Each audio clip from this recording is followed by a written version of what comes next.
বৰ্তমান আজি উপস্থিত আছোঁ আমি নমাটিত সৌকাজান সত্ৰৰ কিনাৰেদি আহি এখন এৰাহুতি এটাৰ কিনাৰত আমি আজি হাল বাই আছোঁ দিখৌ এৰাহুতি। আৰু ইয়াত বহুত মাটি আছে, বাৰিষা খেতিৰ বাবে তেওঁলোকে এতিয়া প্ৰস্তুতি চলাই আছে। আৰু আজি আমি দাদা আৰু মই আহিছোঁ, যিজনে আমাৰ ট্ৰেক্টৰখন চলাই থাকে, কণ্ট্ৰল কৰি থাকে। তেওঁ আজি অকণমান অসুবিধা হোৱাৰ বাবে দাদাই মই আজি ট্ৰেক্টৰখন লৈ আহিলোঁ।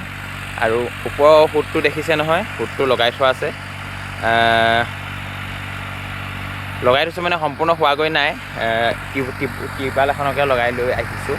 আৰু ইয়াত বোৱাৰ পাছত ইয়াৰ সিপাৰেও আছে আৰু এইফালেও আছে, কমেও 15-20 বিঘামান মাটি আজি বাব লাগিব। তো আপোনালোকৰ তাতো যদি হাল বাবলগীয়া আছে মোক যোগাযোগ কৰক। ৰঞ্জন গগৈ, ধন্যবাদ।